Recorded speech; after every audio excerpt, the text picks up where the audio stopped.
industry. I make pizza, and I'm located in a township. So I think already when I say that, it brings about like ideas of what it means to be South African, what it means to be a woman. The businesses that we've been accustomed to, especially in the apartheid sort of era, has been your tuck shops or your general dealer kind of setups.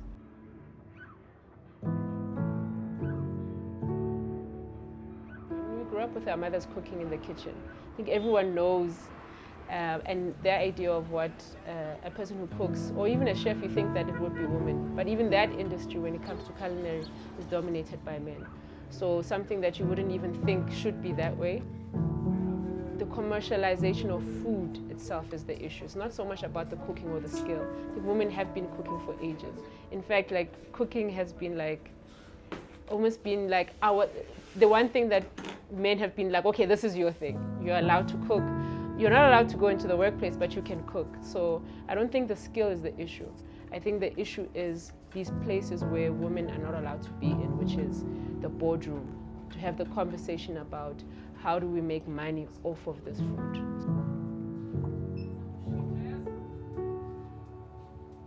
We need to, as people who are in the township, who are running businesses, to find a way to make sure that businesses such as these do exist in the township.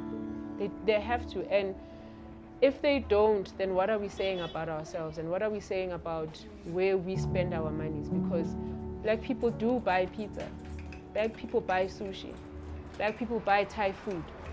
So why is it that black people do not necessarily want to buy it from a black person? I think that needs to be spoken about amongst ourselves. We need to figure out, yes, I think small businesses have a long way to go in terms of like providing services in a way that they should. They do need to step up. We do need to, as business owners, stop looking at it as almost like a handout or that people must support just simply because we're black. That needs to change. I am a social entrepreneur, I believe. I am a mother as well. Construction wasn't working. I'd been retrenched, constantly retrenched. I mean, I've worked in call centers as well. I couldn't find a job. It was just, I had to come back home because I was working in Mpumalanga. The company that I was working for was just, didn't work out, you know, their company, the civil engineering company. So come back home, and it's like you're sitting there with your family, you're back at home, and nothing is as painful as having to start over again. I felt very passionate about the pizza because when I was working in other places, that was something that I would order all the time. And I've been pushing this since 2018, and it has been one of the hardest things I've ever done. But it has been one of the most rewarding things I've ever done. It has made me appreciate being a mother more. It has made me appreciate like being myself. I actually don't think that starting is the hardest thing. Maybe because I'm just a natural risk taker. Uhlale is so difficult as well. Just getting from one place to another is so costly. Just simple logistics from umuntu omnyama to move from one point to another doesn't make any sense. Like you have to take a route, probably 3 taxis to get to where you could have taken one, and it's by design, which is into zibenjalo.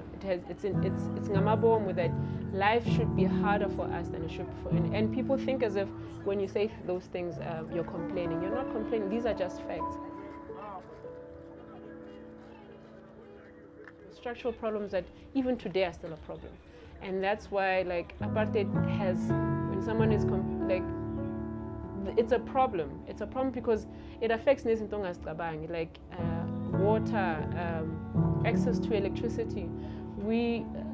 I mean, the whole country having a problem with cut-offs, but us having an issue with like the old houses that were owned by our grandfathers and grandmothers, that thing changing to the people who are now living in those houses, just the politics around that, already that's an issue. That's something that, you know, another probably person from another area or another race doesn't even have to think about. Then on top of that, you have things like COVID. I can't even tell you how that is soul breaking. Like from that high to literally zero to no sales. We tried during COVID where it was like people would call and whatnot, but the way in which these restrictions were in such a way, they just didn't make any sense. They just made it so impossible to do business that we almost had to close down.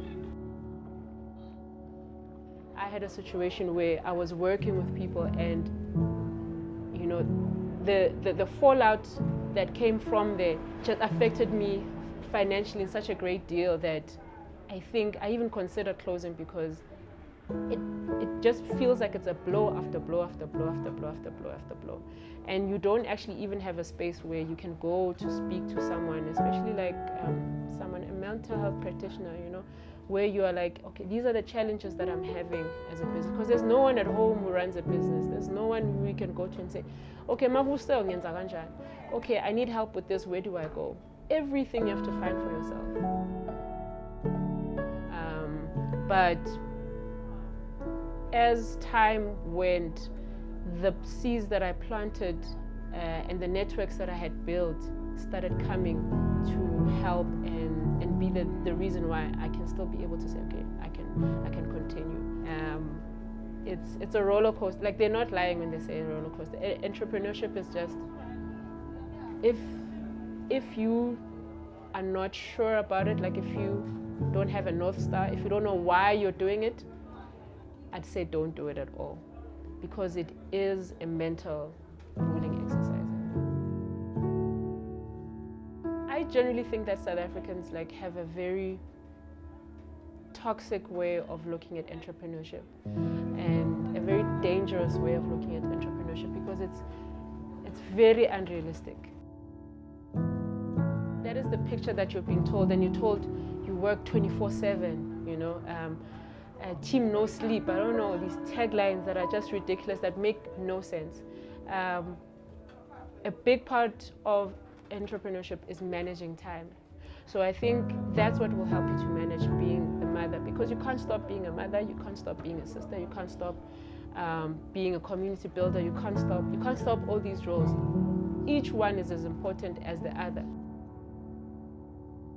Building a brand is a lifetime thing. You're building an idea, you're having people to pay for an idea. It doesn't end, there is no ending of that. It can evolve and shape into something else, but it doesn't end. The market itself is open and willing to buy the product. What we are sort of fixing is the logistics around that. How do you make sure that you can be able to deliver a product in the way that it should be done? I think the future for Black women is there is no ceiling.